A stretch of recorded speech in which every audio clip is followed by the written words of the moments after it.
Muy buenas tardes, tengan todas y todos ustedes. El gobierno del estado de Yucatán, a través del Centro Estatal de Prevención del Delito en el estado de Yucatán y Participación Ciudadana, agradece su asistencia y participación como parte del programa Sin Violencia en Contingencia, que trae para ustedes la conferencia El impacto de la violencia en nuestras vidas. El día de hoy nos acompaña la maestra Silvia Verónica Franco May. La maestra Silvia es licenciada en psicología con maestría en psicología aplicada a la criminología. Actualmente es doctorante en ciencias sociales por la Universidad Autónoma de Yucatán. Es subdirectora del Centro de Criminología del Sureste, asociación civil, en la que funge también como perito privado en las áreas de la psicología jurídica y la criminología. Es perito certificada en psicología y en criminología a nivel estatal y nacional. Cuenta con amplia experiencia laboral y curricular en el desarrollo e implementación de proyectos sociales y de prevención de la violencia y la delincuencia. Les invitamos a escucharla con mucha atención. Les recordamos que al término de la plática, la maestra Silvia podrá responder algunas preguntas que ustedes tengan, así que les invitamos a dejar sus dudas en los comentarios. Adelante, maestra Silvia, buenas tardes. Buenas tardes, gracias Jerónimo por la presentación y gracias al CEPREDEI también por la invitación y la oportunidad de venir a hablarles de este importante tema el día de hoy, ¿no? Cuando hablamos de la violencia, siempre tenemos una idea ya fijada, ¿no? Pensamos que la violencia es muy obvia, ¿no? Todo el mundo habla de violencia, todo el mundo tiene esta palabra, usa esta palabra en su vocabulario, la vemos en los medios de comunicación, la escuchamos hasta el cansancio por todas partes, ¿verdad? Y si nos preguntamos, ¿qué es la violencia? Pues podemos decir pues, que no es muy obvio, la violencia es, pues es la violencia, ¿no? Son golpes, son patadas, son que alguien agreda a otra persona violentamente, ¿no? Y vaya, podemos empezar a dar ejemplos y ejemplos, ¿no? Pero resulta que la violencia en sí no es tan obvia, ¿sí? Existe una definición proporcionada por la Organización Mundial de la Salud en el 2011 que dice que la violencia es el uso deliberado de la fuerza física o el poder, ¿sí? Ya sea en grado de amenaza o efectivo, puede ser violencia contra uno mismo, puede ser violencia contra otra persona, contra un grupo o una comunidad. Y esta violencia, ¿sí? Causa o tiene muchas probabilidades de causar lesiones, muerte, daños psicológicos, trastornos del desarrollo o privaciones. Si vamos analizando y desmenuzando cada vez esta definición en sus elementos, vamos a ir viendo que la violencia es muy compleja, ¿sí? Si vemos, sí, implica el uso de la fuerza física, ciertamente, pero aquí hay una clave que nos dice que también es el uso deliberado del poder. Y cuando hablamos de poder, nos referimos a una situación en la que una persona, una institución, ¿sí? Tiene una ventaja sobre alguien más, ¿sí? Y que esta ventaja puede ser de una persona hacia otra persona, puede ser de una institución hacia un grupo de personas, de una persona hacia otras muchas personas. Entonces, esto se va complejizando, ¿verdad? El poder implica que yo soy superior a ti y luego entonces ejerzo sobre ti decisiones, control que van en tu perjuicio, ¿sí? Por eso es violencia. Yo produzco un daño, un malestar, ¿sí? Pero entonces podemos pensar o podemos preguntarnos, ¿la violencia no son solo golpes? Según esta definición, no, ¿sí? El uso deliberado de la fuerza física implica, por supuesto, los golpes que siempre vienen a nuestra mente, o el uso de armas, o vaya, el atacar a alguien cuerpo a cuerpo. Pero si vamos, como les comentaba, desmenuzando esta definición de la Organización Mundial de la Salud, vamos viendo que la violencia no son solo golpes, ¿sí? No es únicamente lo que viene a nuestra mente. Por lo general, Cuando nosotros vemos o identificamos algo como violento, resulta que abajo de eso que estamos viendo hay algo mucho más profundo, ¿sí? Que a veces nos cuesta trabajo imaginar que eso sea violento. A ver si puedo ponerlo en un ejemplo cotidiano.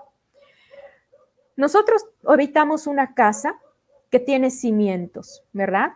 Y estos cimientos, pues cuando nos venden la casa, vienen, ya está preparada para segundo piso, nos dicen, ¿verdad?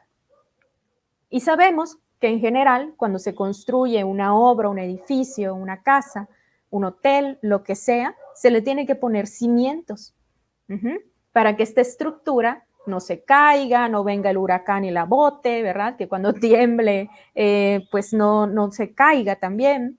Entonces, que resista todo esto. Algo así ocurre con esto que les estoy diciendo. Nosotros vemos la casa, ¿verdad? Que es la violencia.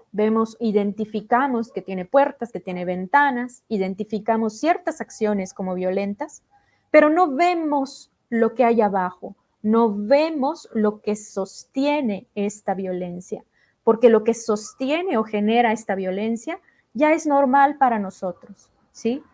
O sea, que existen cosas que son violentas y que no las identificamos así como violentas. ¿Eso es lo que me quieres decir? Ustedes se pueden preguntar, ¿no? Al día de hoy. Y sí, efectivamente, existen cosas que son violentas y que no las identificamos como tales, ¿sí? ¿Por qué pasa esto? Bueno, pues resulta que muchas cosas a las que estamos acostumbrados de forma cotidiana, que damos por hecho, que incluso hemos vivido y que no las asimilamos como violencia, sí son violentas. Solo que no se habían estudiado como tal, no se les había puesto el nombre de violencia, ¿sí? Esto, ¿por qué? Porque los estudios en torno a la violencia son bastante recientes y estudiarla como tal ha resultado en un tema muy complejo. Si ustedes se fijaron en la definición de la Organización Mundial de la Salud, que yo les mostré al inicio de esta plática, el año en el que se adjudica esta definición es el 2011.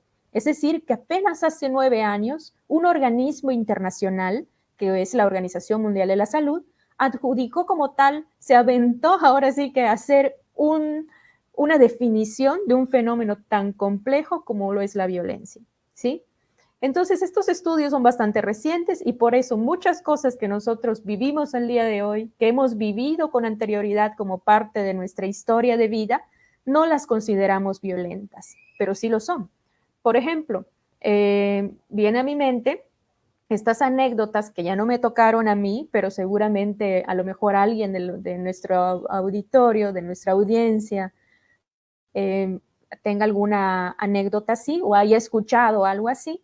En las escuelas se acostumbraba poner estas tapitas corcholatas, ¿verdad?, en las rodillas de los niños y arrodillarlos en el sol, a veces cargando tablas o libros.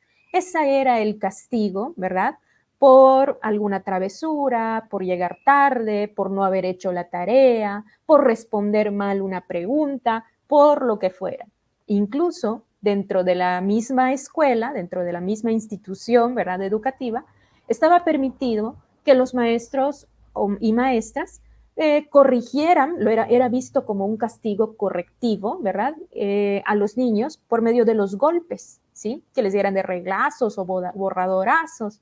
Y bueno, hay seguramente muchas anécdotas de este tipo y probablemente, muy probablemente, la gente que está en nuestra audiencia, repito, tenga algún ejemplo de este tipo o haya escuchado que a alguien de su familia, de su casa, si no es que a ellos mismos, les ocurrió este tipo de vivencia. Al día de hoy, nosotros identificamos que esas prácticas de antaño son violentas y probablemente al día de hoy tú a tu hijo no permitas que ni le pongan el dedo encima por el maestro, por la maestra, ¿verdad? Y dices, bueno, que lo castiguen o que tomen sanciones disciplinarias dentro de la escuela, pero no tienen por qué pegármelo, ¿verdad? Nuestra mentalidad, nuestro chip ha cambiado.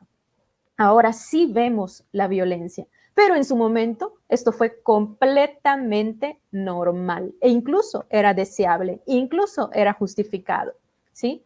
Entonces, ¿por qué?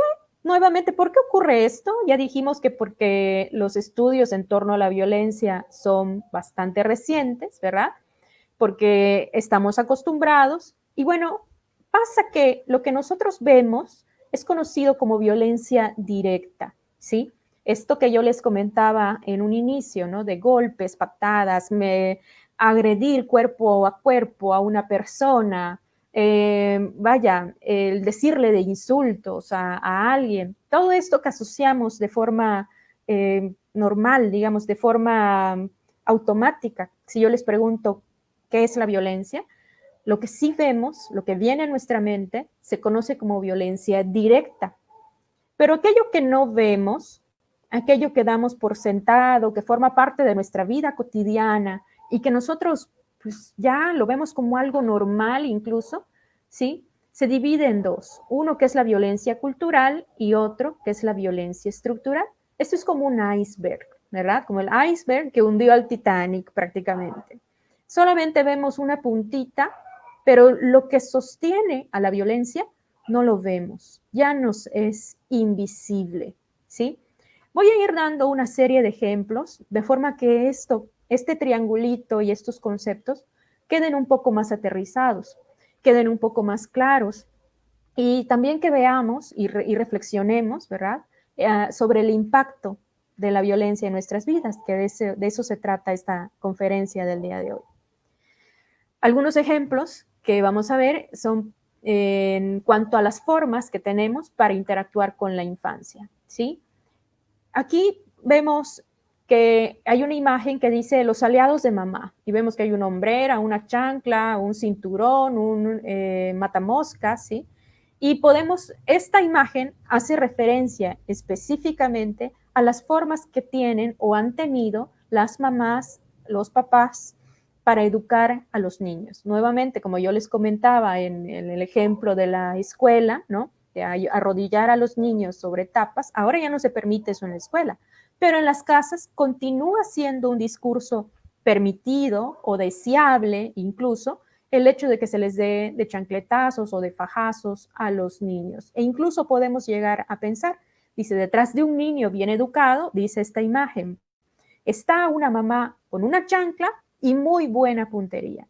Esto lo hemos normalizado, pero no deja de ser violento, ¿sí? ¿Qué es lo que nosotros vemos directamente, pensando en este triángulo que yo les presentaba? Lo que vemos es que la mamá, el papá, le da de chanclazos al niño, ¿verdad? Esa es la acción directa. Pero lo que no vemos es la pauta cultural y estructural que da fuerza a este comportamiento, ¿sí? Nos hace ruido, decimos, pues es que hay niños que son muy groseros, podríamos pensar, ameritan que se le dé su bofetada o su chanclazo. Digo, ¿de verdad?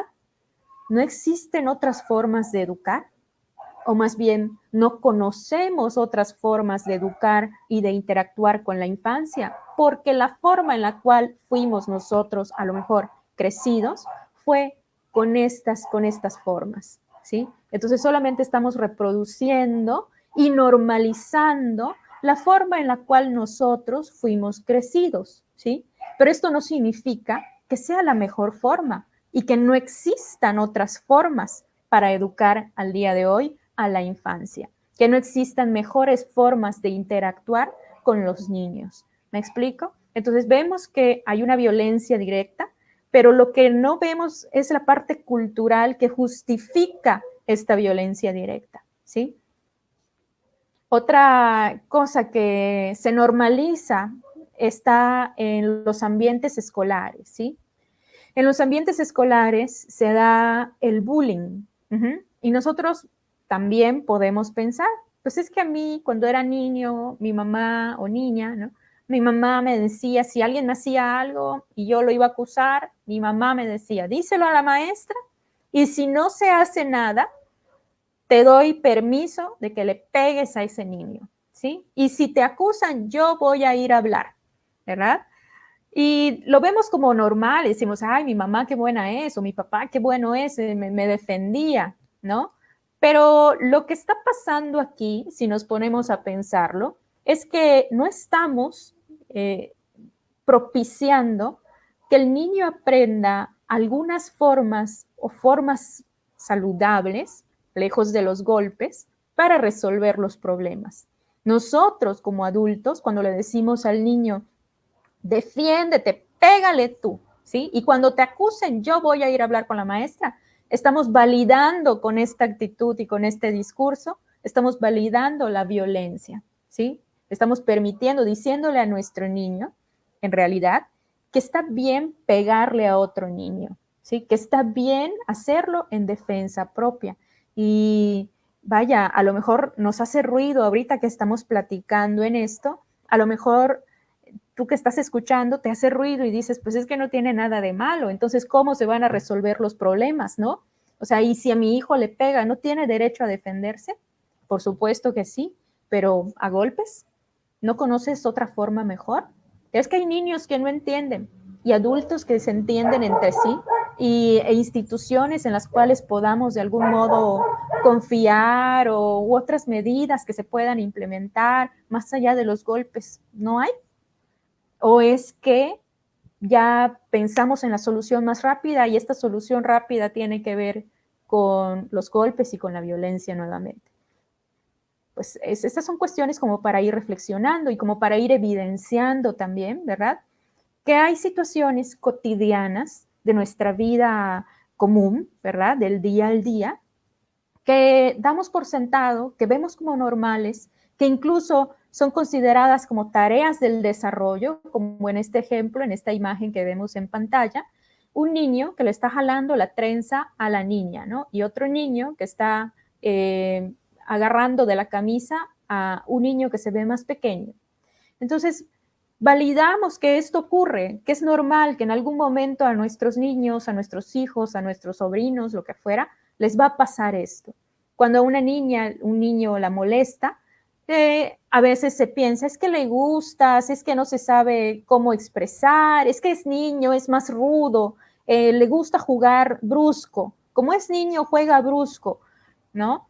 Y no, es niño, está buscando interactuar, pero no tiene por qué ser tosco, brusco, no, esto es una mentira, ¿sí? Es una idea falsa que tenemos acerca de los varones y de las mujeres, ¿verdad? A las niñas les exigimos, por ejemplo, comportarse de ciertas formas, las educamos de ciertas formas que no sean toscas, que no sean bruscas, que no tengan este tipo de comportamientos violentos.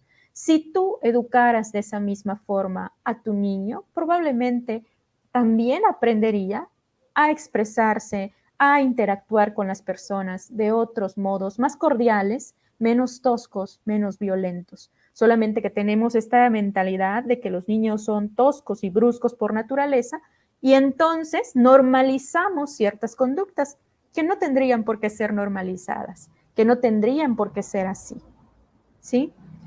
Bien, no sé si estoy yendo muy rápido, pero les reitero que tal como les mencionó Jerónimo al inicio de esta plática, si van teniendo dudas o comentarios, por favor váyanlas poniendo en los comentarios, en el chat, para que posteriormente podamos platicar y resolverlas.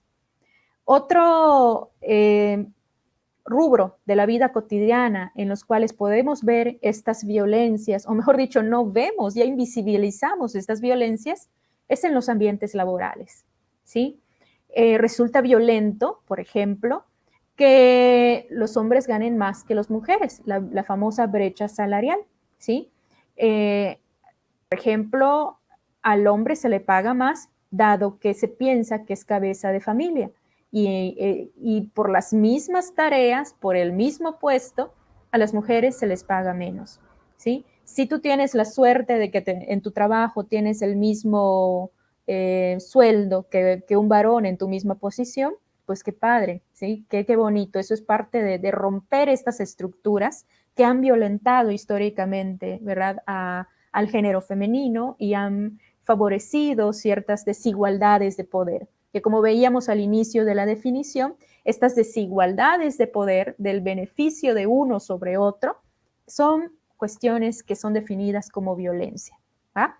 Entonces, esto es muy común verlo en los ambientes laborales. Pero además podríamos pensar, ahorita tocamos el ejemplo de hombres sobre mujeres, ¿verdad? Que es un ejemplo, pues, común, tristemente, la brecha salarial. Pero también podríamos pensar en personas, por ejemplo, indígenas que se meten a un trabajo y que por el hecho de ser indígenas les pagan menos, ¿m?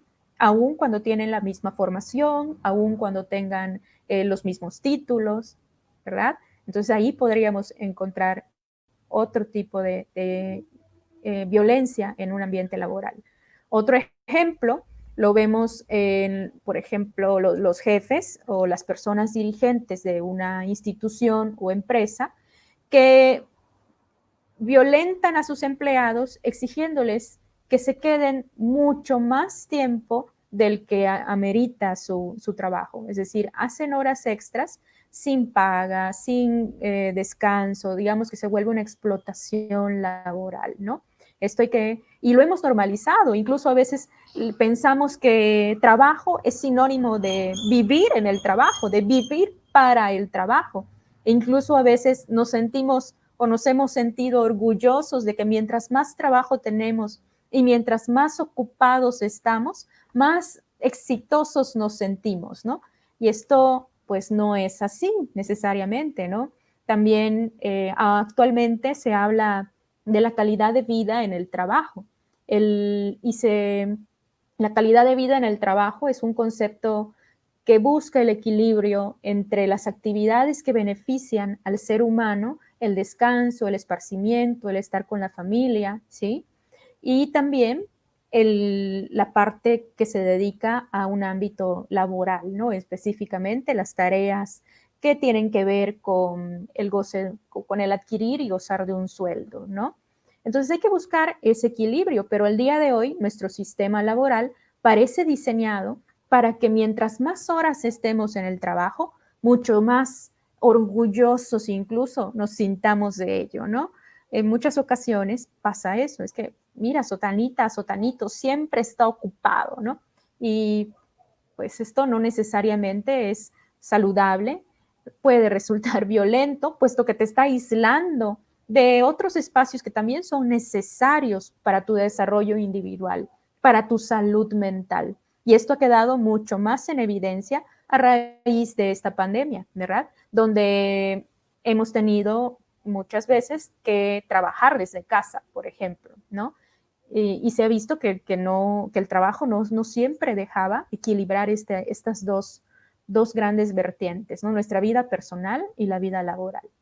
Y bueno, otro ejemplo muy, muy importante que también vemos como válido al día de hoy, como una violencia válida, pero que no deja de ser violencia, es ponerle condiciones a las mujeres, ¿verdad? Al momento de contratarlas. El hecho de que se les pregunte al momento de una contratación laboral si piensa embarazarse, ¿sí? Es una violación a la Constitución, ¿sí? No es algo que tenga que ser importante para tu trabajo, ¿no? Si eres mujer, si eres hombre, se te pregunta tu formación académica, tu formación profesional, tu currículum, ¿verdad? El hecho de que te embaraces o no te embaraces no tendría por qué ser un problema ni un obstáculo para tu desempeño laboral. Aquí lo que tendríamos que preguntarnos es de qué forma los ámbitos, los ambientes laborales han desfavorecido que las mujeres que son mamás, que ejercen su maternidad, puedan llevar a cabo, puedan combinar su maternidad con el ámbito laboral. Entonces, quizá la violencia, quizá lo violento es nuestro sistema laboral, pero nuevamente, estamos tan acostumbrados a esto que ya lo invisibilizamos, ya lo damos por sentado, es algo que pues te tienes que aguantar prácticamente, ¿no? Uh-huh. Bien, otra forma de violencia es, la podemos observar en las formas en las que interactuamos con otras personas. Y aquí vemos en la pantalla una imagen de una persona asiática que tiene agarrado una cartulina que dice, no soy un virus, ¿sí? Y esto ocurre a raíz de que en la pandemia, bueno, ustedes saben, en la actual pandemia, el COVID-19, el primer lugar en el cual se identificó, ¿verdad?, fue en China. Y esto generó un rechazo hacia las personas asiáticas en otros países donde se tiene una fuerte presencia de personas chinas, asiáticas, etcétera, ¿no? Entonces, ellos hacen esta campaña, ¿no?, de no soy un virus, ¿sí?, para hacer reflexionar a las personas acerca de su trato. Dice, bueno, yo soy asiático, el virus me afecta también a mí, ¿sí? Surgió en China, pero no tienen, yo no soy el culpable de esta pandemia, ¿no? ¿Por qué nos estamos tratando mal? ¿Por qué nos estamos señalando unos a otros, ¿no? Y esto tiene que ver con las formas en las cuales interactuamos. Aquí en Yucatán, tratando de aterrizarlo un poco a nuestro contexto local, podríamos pensar en las personas que vienen de fuera, ¿sí? Y que los yucatecos tendemos en ocasiones a pensar que son delincuentes o a veces, vemos en los medios de comunicación, en algunos medios de comunicación, que se hace énfasis en que cierto delito se cometió y eran personas de fuera, ¿sí? Este tipo de expresiones no favorece que veamos con buenos ojos, ¿verdad?, a las personas que vienen de fuera. No favorece una integración de las personas que vienen de fuera, que sea positivo. Esta es una violencia hacia las personas que vienen de fuera. Si hemos tenido a lo mejor la oportunidad de salir, sea a otro estado o de ir a otro, incluso a otro municipio, nos gusta que nos reciban bien, ¿verdad? Que nos hagan sentir en casa. Luego, entonces, ¿por qué nosotros a veces tenemos esta doble actitud, ¿no? Por un lado, damos la bienvenida a la persona que viene a pasear, pero por otro lado, también los vemos como una amenaza, ¿verdad? A la seguridad, a la paz del Estado. Esto habría que reflexionarlo. Yo creo que tiene pautas culturales, ¿verdad? Tiene pautas en las cuales nosotros los yucatecos nos sentimos como aislados, como que somos muy, muy especiales, diferentes al resto de la República, y probablemente sí, definitivamente tenemos elementos que nos hacen particulares, pero no por ello, ¿verdad?, podemos justificar tratar despectivamente o mal a las personas que vienen de fuera. Y también podríamos pensar aquí, ay, pero ellos nos ofendieron primero, ¿no? A ellos no les gusta el clima, no les andan quejando que de nuestra comida que es picosa o muy condimentada. Entonces, si no les gusta, que se regresen, que es un discurso muy común. Y esto también, pues, encierra cierta violencia, ¿no? Pues cada quien, nuestra gastronomía es muy rica, pero no tiene por qué gustarle a todo el mundo, ¿sí? Es como que, por ejemplo, las personas que son de Ciudad de México quieran que cada persona que vive ahí o que va a visitar la Ciudad de México les guste la torta de tamal. Y si no les gusta la torta de tamal, ay, pues que se regresen. No es una actitud, si nos ponemos a pensarlo, no es una actitud pacífica, no es una actitud que genere cordialidad o que teja lazos con aquellas personas que vienen a nuestro estado, ¿verdad? Entonces ahí tenemos una cierta violencia normalizada en las formas en las cuales interactuamos con otras personas a las que podríamos considerar diferentes. Otro ejemplo, otros ejemplos de violencia que no vemos, que hemos invisibilizado, están en las formas en las cuales nos comunicamos. Y aquí podemos ver, por ejemplo, los insultos, ¿no? Mis grandes argumentos son lanzar insultos desde el anonimato. Vemos en esta imagen y vemos una persona con su celular, ¿no? Las redes sociales han sido muy benéficas para muchas cosas, para el uso actualmente en el contexto de la pandemia de ambientes escolarizados, para podernos acercar la música, las artes, la educación, pero también ha sido un medio en el cual el anonimato permite que seamos violentos verbalmente, ¿verdad?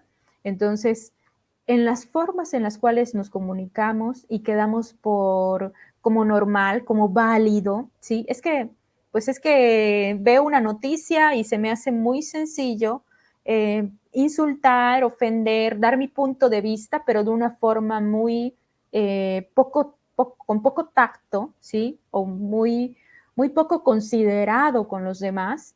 Esto es algo característico de nuestra comunicación y que habla de cuán normalizado tenemos el hecho de creer, ¿no?, que porque estamos en las redes sociales podemos dar nuestro punto de vista y no vamos a afectar a nadie.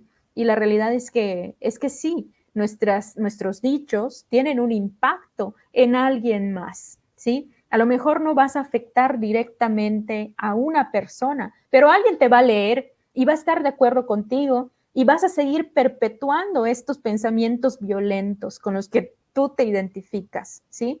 Entonces, vaya, no me quiero adelantar a la reflexión, pero sí habría que cuestionarnos. ¿Lo que yo voy a escribir en redes sociales tiene algo benéfico?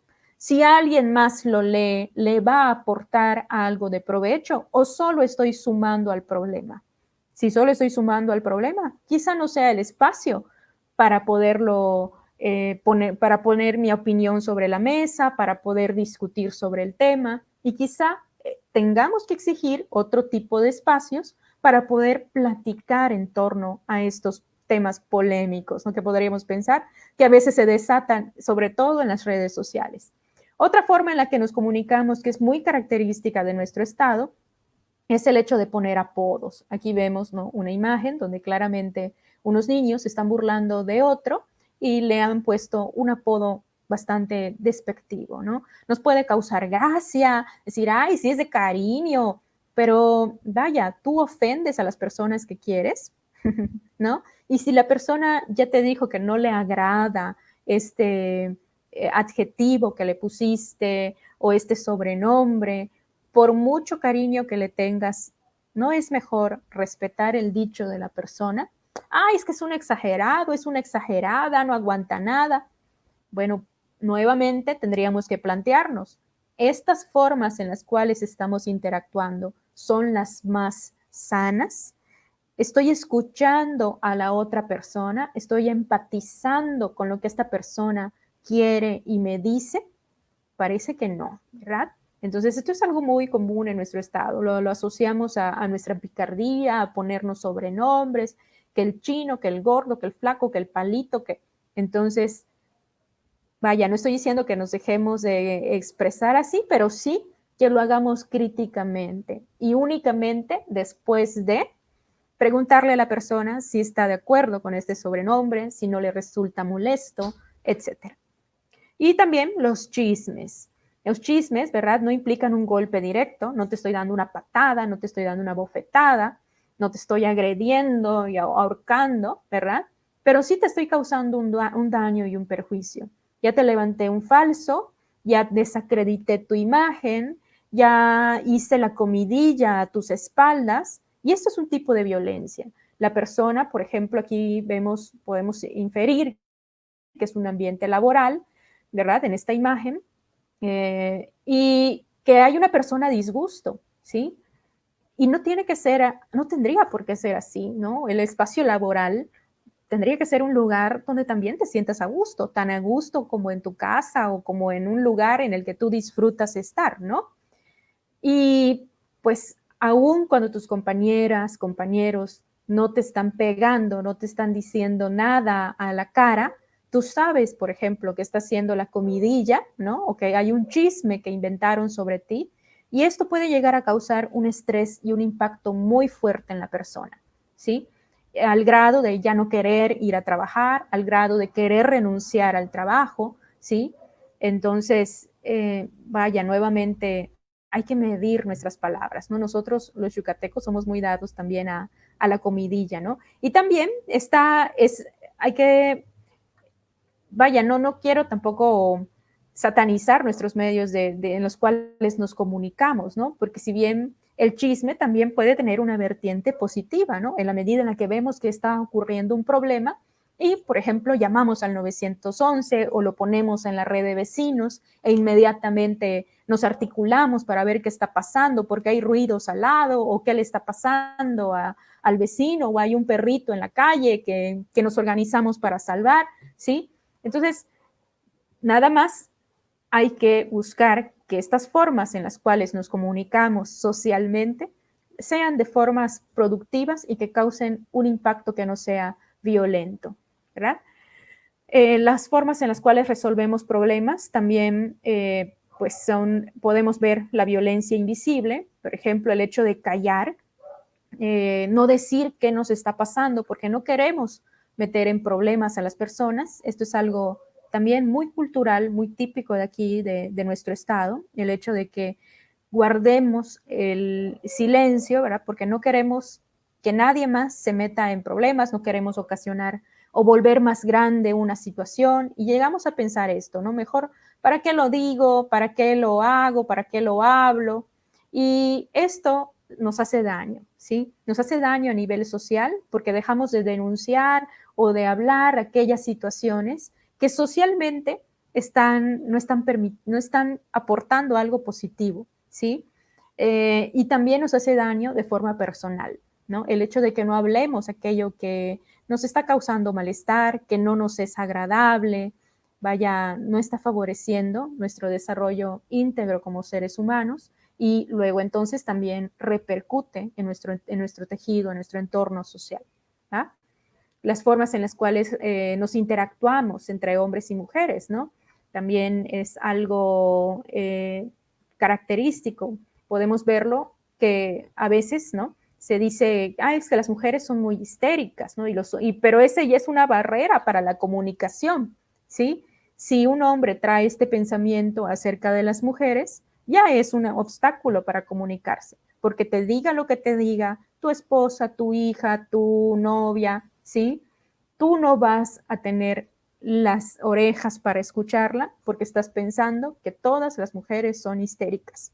Y esto no te lo creaste tú de la noche a la mañana, lo escuchaste a lo mejor de los medios de comunicación, fuiste crecido así, así te crió tu papá, así te criaron tu propia mamá, puede ser, ¿sí? Entonces, validando estos esquemas de pensamiento, ¿verdad? En los cuales ponen un obstáculo para la comunicación entre mujeres y hombres, ¿verdad? Y también entre hombres, por ejemplo, está permitido, es normalizado el uso de los golpes o el conflicto, ¿sí? Entonces, este tipo de violencias que ya son normales, si se agarraron a golpes, pues es que son varones, algún pleito tendrían, ¿sí? Es normalizado, es incluso como, pues no cuestionado, es estas violencias invisibles. Aquí vemos unas imágenes, ¿no? Donde vemos una mujer con muchas manos y un hombre con muchas manos, pero llama la atención que los objetos que tiene agarrado la mujer son todos electrodomésticos y cuestiones de aseo o de la casa, ¿verdad? Entonces, damos por hecho que las mujeres tendrían que dedicarse al hogar y a las tareas domésticas, mientras que a los hombres, por ejemplo, se les atribuye que salgan a trabajar o que se dediquen a los negocios o que estén en el celular o, ¿me explico? Entonces, ¿cómo interactuamos con el sexo opuesto? También es un tipo de violencia. ¿Por qué? Porque aquel hombre que se quiere dedicar al hogar, ¿cómo le ponemos un adjetivo despectivo? ¿Sí? Lo llamamos mandilón, lo llamamos mantenido, cuando a lo mejor solamente es una cuestión de acuerdos entre parejas y pues tan valioso es el trabajo, ¿no? Fuera de casa como lo es dentro de casa. De hecho, es muy indispensable y ambos son trabajo, solo que uno no es remunerado necesariamente, ¿verdad? Y también vemos en la imagen del centro a una mujer que está molesta porque le están diciendo una serie de piropos, ¿no? Relacionados con su físico. Uh-huh. Entonces aquí también nuevamente vemos, dices, es un piropo, se debería sentir halagada, ¿no? Claramente no. Uh-huh. La forma en la cual socializan a las mujeres está dictado para que se sientan, vaya, estos piropos que tú consideras piropos no son halagantes, a veces causan miedo, causan temor, ¿sí? Piensan que, o pensamos que realmente te pueden agredir, ¿sí? Que te pueden agarrar, que se pueden detener y te pueden acosar, ¿sí? No es halagador, aun cuando tú creas es que pues, fue un piropo inocente. Si no te lo pidieron, si no te preguntaron, ahórratelo, ¿sí? Es una violencia normalizada. Hace un año, si mal no recuerdo, salió la ley en contra del acoso callejero y hubo una polémica muy fuerte en las redes sociales, ¿no? De que ahora todo es acoso y demás. Pues sí, puede ser. Ahora normalizamos, ahora vemos que todo es acoso. Habrá que crear nuevas formas de interactuar entre mujeres y hombres, nuevas formas de expresarnos y comunicarnos. Yo no quiero saber si mi busto te parece atractivo o no, como por qué me lo dirías, ¿sí? Ajá, ¿me explico? No quiero saber si te parezco bonita o no, ahórratelo. Si te lo pregunto, vaya, me lo puedes contestar, pero no es algo que normalmente, ¿verdad? Se ande hablando por la calle. Esto del acoso callejero es real. Ahora lo vemos como acoso, pero antiguamente se continúa siendo, ha sido normalizado, ¿sí? Nos cuesta trabajo ver la violencia en el piropo, más bien acoso callejero. Y también, finalmente, ya para ir cerrando, ¿verdad? De donde las violencias que no vemos, las formas en las cuales interactuamos con la naturaleza. En la medida en la cual permitimos, ¿verdad?, que exista deforestación, que normalizamos que se deforesten grandes áreas o que tiramos la basura fuera de los contenedores, porque de todos modos se la van a llevar y mejor la dejo aquí y de todos modos le estoy dando trabajo. También he escuchado ese discurso. Le estoy dando trabajo a las personas que laboran de basureros, de recogedor de basura, pues no está siendo empático, ¿no? Ni con las personas que laboran como recogiendo basura, mucho menos con el medio ambiente, ¿sí? Y esto es algo normal, no estamos acostumbrados a ver a la naturaleza como alguien a quien debamos rendirle respeto, con quien interactuamos. Incluso el abandono animal muchas veces es visto como una exageración, ¿no? Cuando una asociación levanta la voz, y dice, pues es que hay maltrato animal aquí, es alarmante la cantidad de perros callejeros.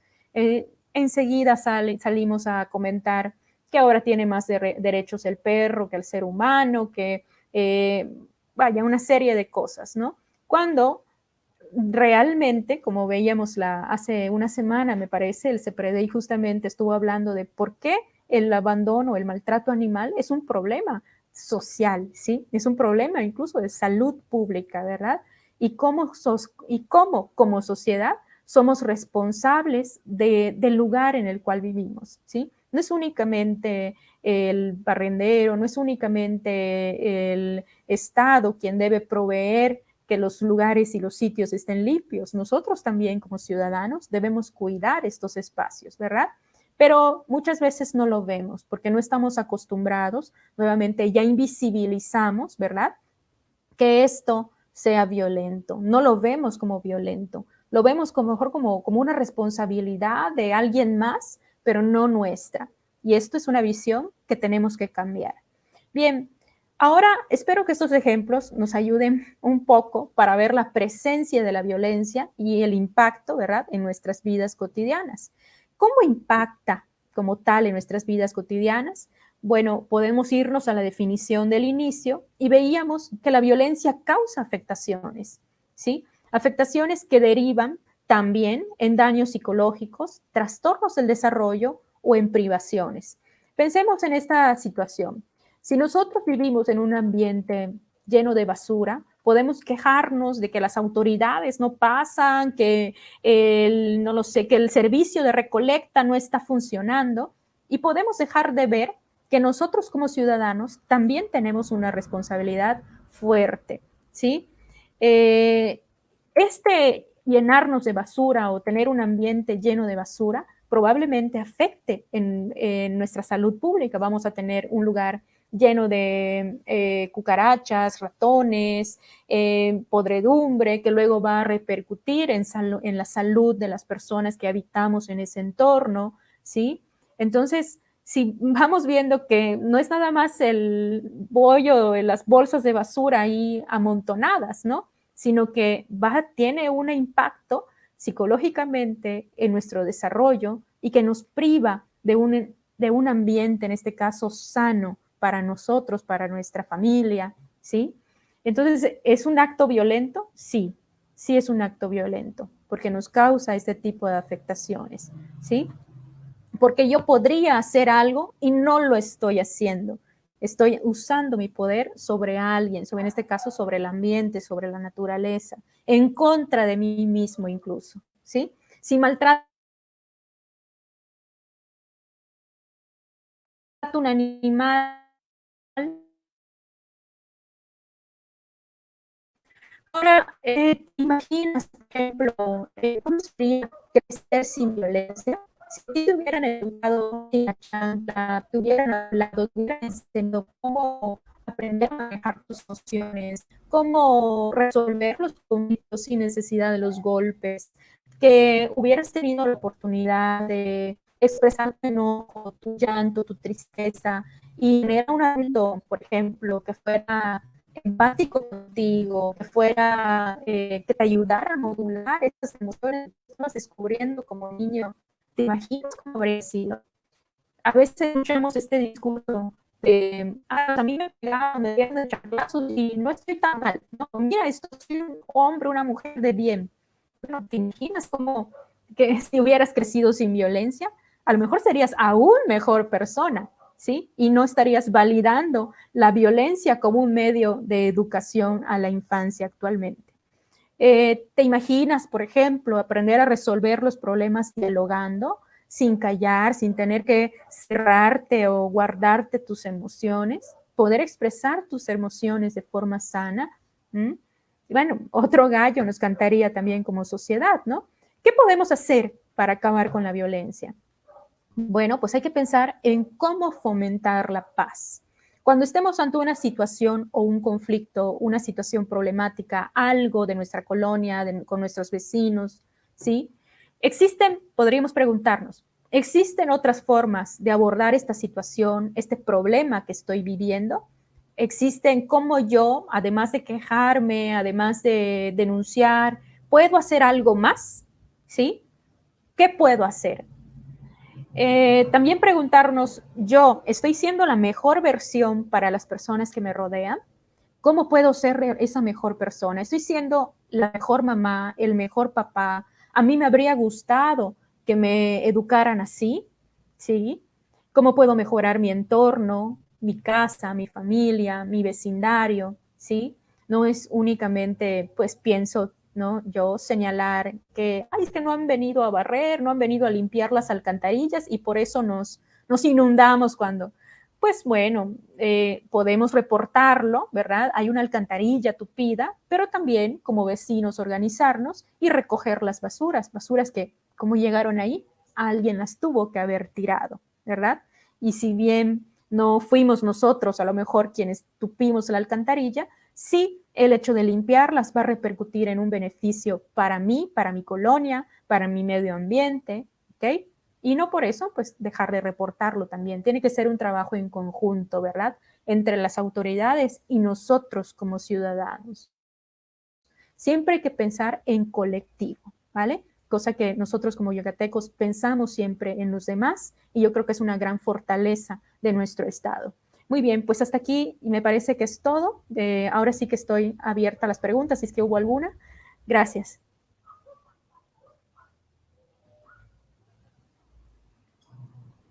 Muchísimas gracias, maestra Silvia, por su conferencia. Ha sido un placer escucharla, seguramente para todas las personas oyentes.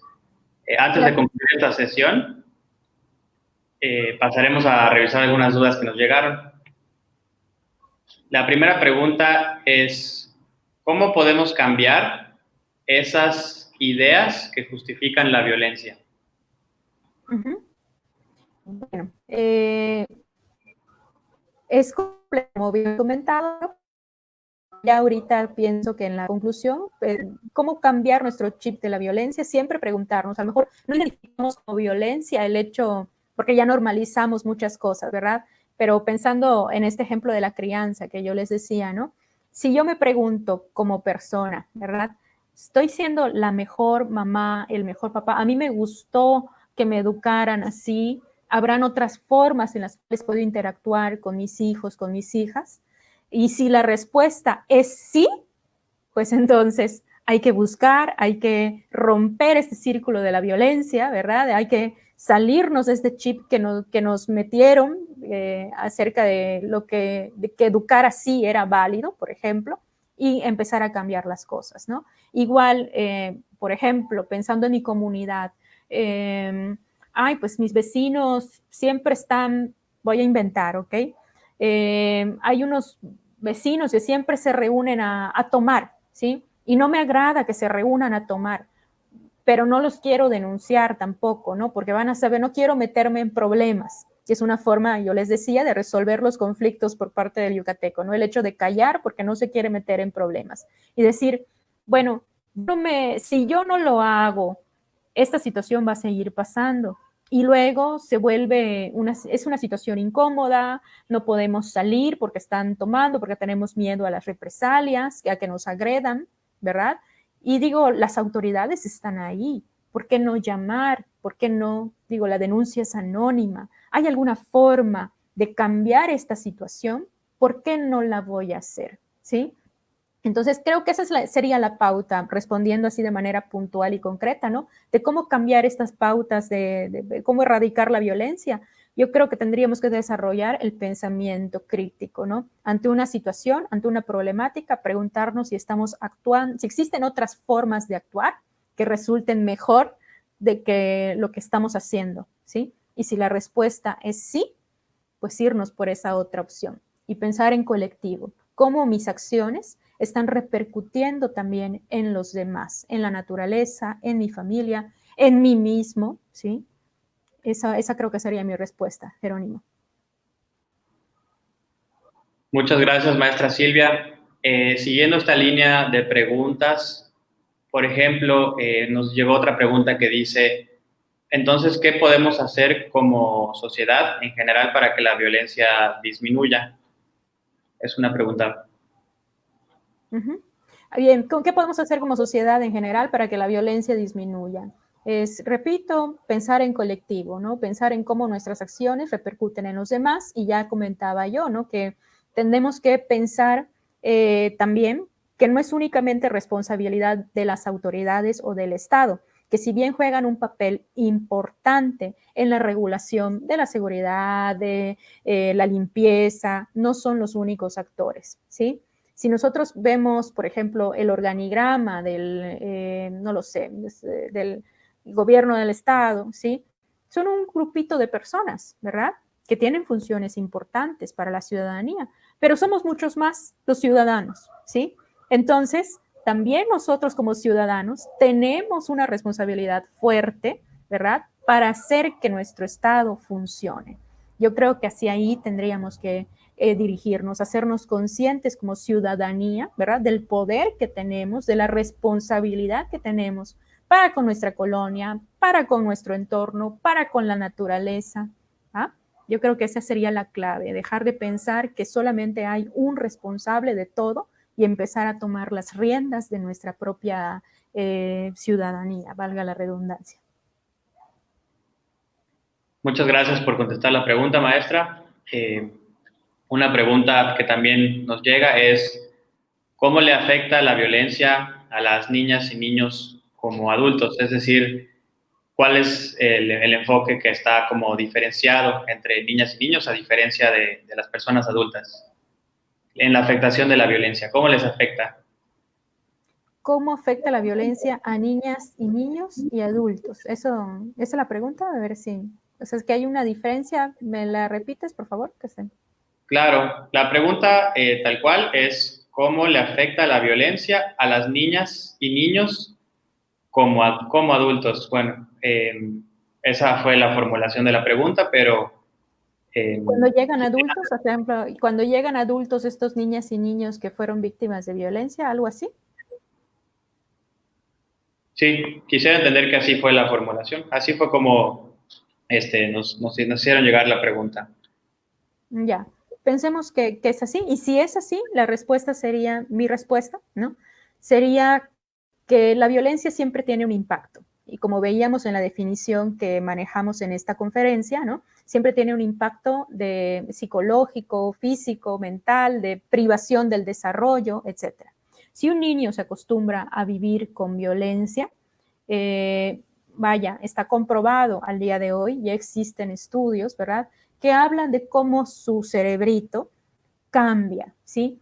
Y vive siempre alerta, al pendiente de qué es lo que va a pasar, ¿sí? Nunca sabe cuándo le va a llegar un golpe, nunca sabe cuándo su acción va a desencadenar un enojo, un golpe, una reacción adversa para él o para ella. Estos niños que se acostumbran a vivir así, cuando llegan a la etapa adulta, pueden ser adultos funcionales, sí, pero dañados, heridos emocionalmente. A lo mejor, ahora sí que voy a hablar mi parte psicológica, ¿verdad? Es un enfoque ciertamente de la violencia, los impactos que tiene, ¿no?, a nivel social, lo individual a nivel social. Ciertamente somos adultos que luego van dañados, ¿no? Por ejemplo, le va a costar trabajo vincularse de forma sana en sus relaciones de pareja, en un sentido, por ejemplo, a lo mejor de dependencia, va a normalizar ciertos tratos que son violentos y va a pasar por alto ciertas cuestiones violentas, ¿no? Por ejemplo, en las relaciones de pareja. Esa podría ser una repercusión grave para un niño o niña que fue maltratado, ¿sí? Pues ahora sí que en su infancia. Otra repercusión tendría que ver con la forma en la cual interactúa con la infancia siendo adulto, ¿no? El niño que fue maltratado, que creció, se convirtió en adulto, muy probablemente interactúe violentamente también con la infancia, ¿sí? A lo mejor no los golpea, pero sí los manipula, no sabe cómo ayudarles a que expresen sus emociones, ¿sí? Porque él no aprendió a validar sus emociones. Y bueno, siempre la violencia tiene un impacto a nivel general, ¿no? O sea, no es como que un niño crezca y ya de adulto no le pasó nada, ¿sí? Ahora, ¿qué sí puede pasar? Tampoco es que todo esté perdido.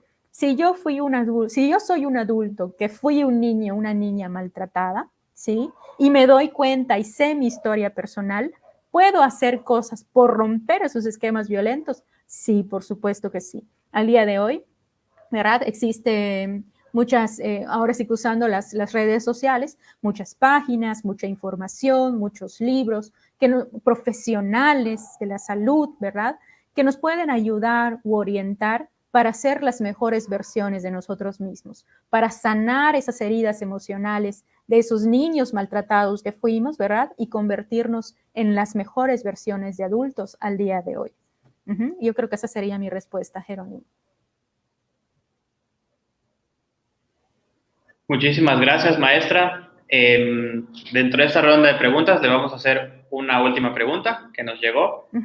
Esta última pregunta dice así: ¿cómo manejar con niños pequeños el gusto que sienten por romper plantas y matar animalitos si en casa no hay el respeto adecuado? ¿Cómo manejar con niños si tienen el gusto por romper plantas y maltratar animalitos si en casa no hay el respeto adecuado? A ver si entendí bien la pregunta. Entiendo que este niño o niña, ¿verdad?, que maltrata plantas y animalitos, viene de un entorno familiar donde no lo respetan a él o ella tampoco. Entonces yo a lo mejor como externo, como a lo mejor maestro, pariente, lo que fuera, ¿cómo ayudar a este niño, no?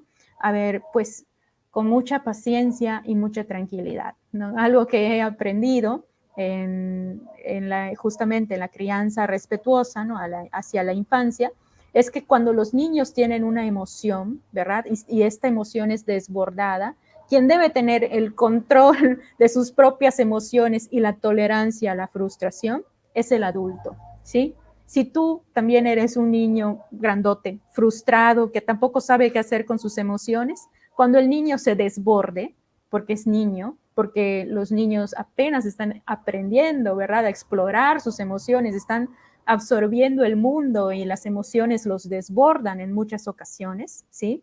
el enojo, por ejemplo, esta cuestión, ahora sí que estoy especulando porque solamente estamos basándonos en la pregunta y no sabemos los contextos que se imaginó la persona que lo plasmó, ¿verdad?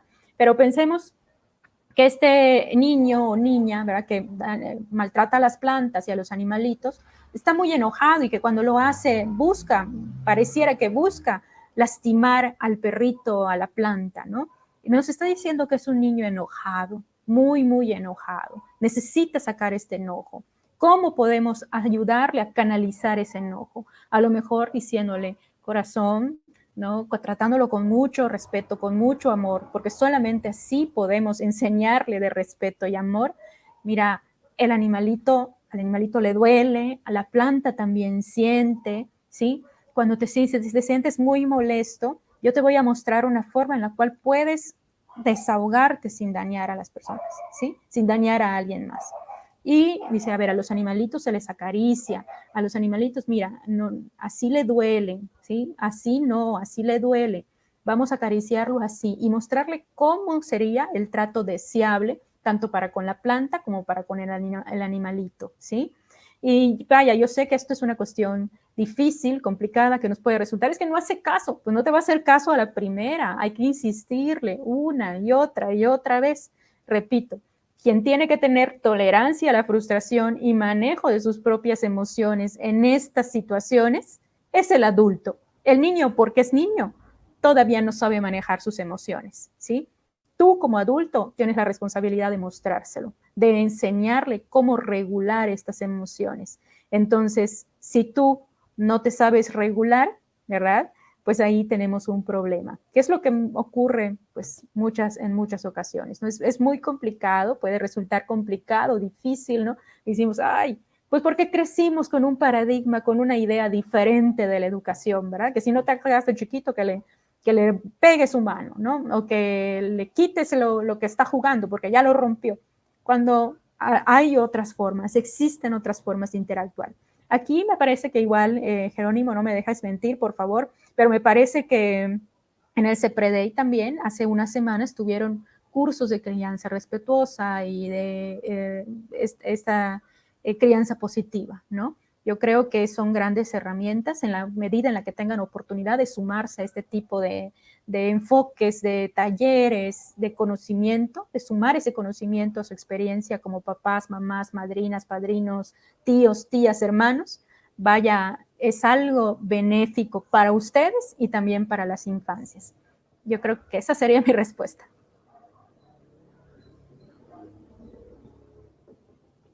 Muchísimas gracias, maestra Silvia. Muy concretas y completas sus preguntas y sus respuestas en este caso. Gracias. Como parte de CEPREDEI, agradecemos a la maestra Silvia Verónica Franco May por su valiosa contribución a esta semana de la prevención de la violencia, así como al Lic Ángel Paz, intérprete de CEPREDEI, dentro de esta conferencia denominada El impacto de la violencia en nuestras vidas. De igual forma, queremos agradecer mucho su presencia a todas las personas que nos estuvieron escuchando y les invitamos a participar en las demás actividades como parte del programa Sin Violencia en Contingencia. Les recordamos que mañana a las 12 horas del día tendremos la plática Previniendo la Violencia en el Ámbito Escolar. Pueden obtener su constancia si se inscriben y participan a todas las actividades de la semana.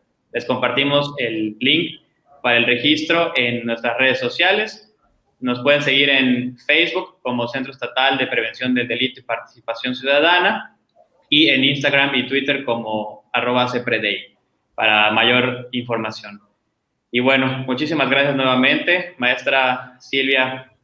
Un placer estar escuchándola aquí en esta tarde y esperemos que haya sido de valiosa información para quienes nos estuvieron oyendo. Que pasen. Gracias,